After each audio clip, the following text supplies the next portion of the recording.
In Magic the Gathering, and more specifically EDH or Commander in Magic the Gathering, there is so much variance in decks. The amount of possible decks that there can be is basically infinite. There's so many Commander options to choose from, and it's a Highlander format with 100 unique cards, more like 70 or 80 based on your land base.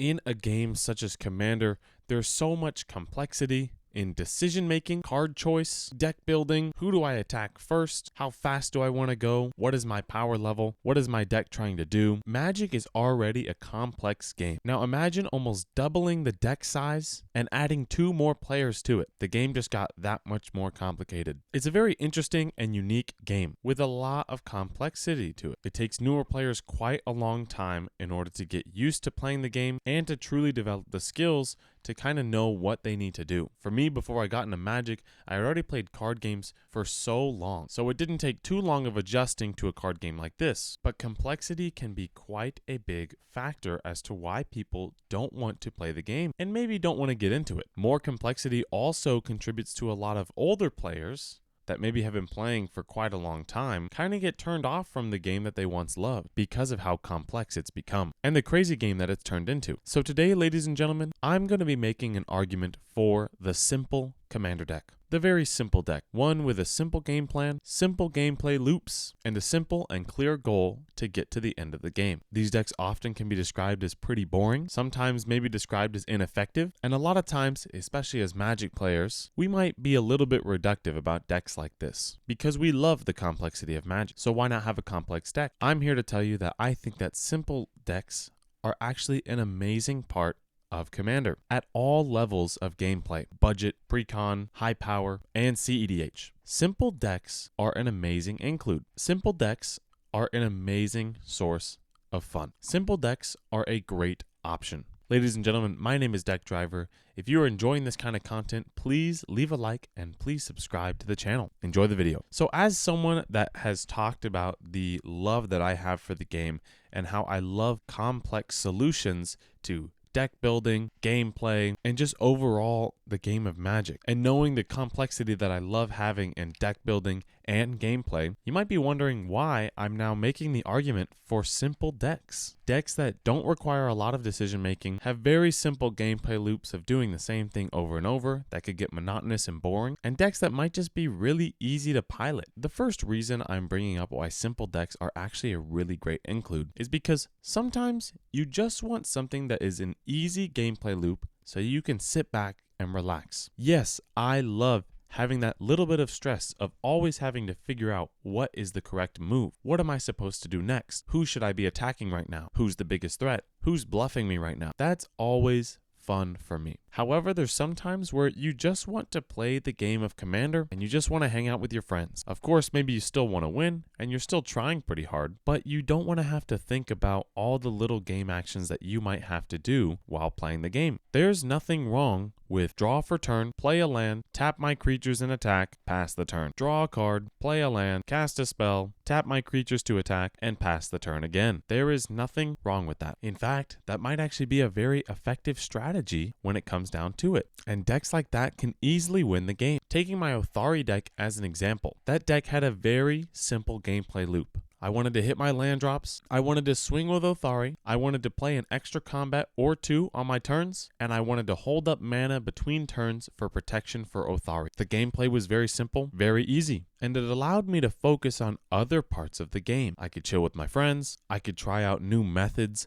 of playing the deck, and I could just enjoy myself while playing some Commander. But some of that also brings me into my next point, and that's the fact that simpler decks often allow you to focus on other parts of the game that require more thought and more complex decision making. That more complex decks kind of take your focus away from. In complex decks like combat tricks or controlling decks or any of these group hug or storm decks, there's a lot of micro decisions that you have to make all the time. Sometimes you can get so hyper focused on these decisions that you often forget about something that's happened at the table, maybe a spell that you know the opponent has that you need to avoid, maybe the full amount of mana that you need for your combo. Any of these factors, a lot of it can be very distracting for you to actually focus on what truly matters, and that is winning the game. Sure, getting a storm count of 75 is really awesome. But then you forget, oh, my opponent has a Flusterstorm. Oh, my opponent has a Mindbreak Trap. Oh,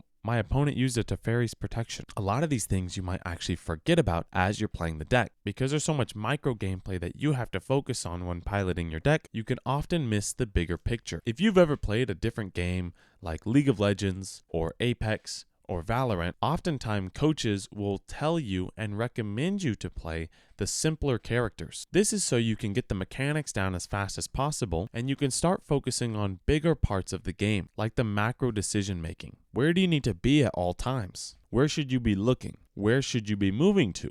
What game actions should you be taking in order to advance your team's state of the game? The same thing can be applied to Magic. If I play my Xenagos deck, my gameplay loop is very simple. I'm going to draw a card, I'm going to play a land, I'm going to cast a big creature, and I'm going to swing 12 at your face, or swing 32 at your face. It really just depends. It's a very simple gameplay loop, but it can allow you to focus on other things. Do I really need to play this creature? Because I know my opponent probably has removal. Okay, I'm holding up this protection and I'm holding up this mana, and I'm not going to fully tap out because I know my opponent has a board wipe. I know my opponent has some creatures in their hand that they might want to play, so I need to push tempo now by attacking them in the face. I know this opponent plays a combo deck, so I should go after them first. Decisions like this are the big macro decisions that can help you become that much better of a Magic player. Being able to think about your opponent's overall goals, what they're looking to do, and how your deck can respond to that. Not having to focus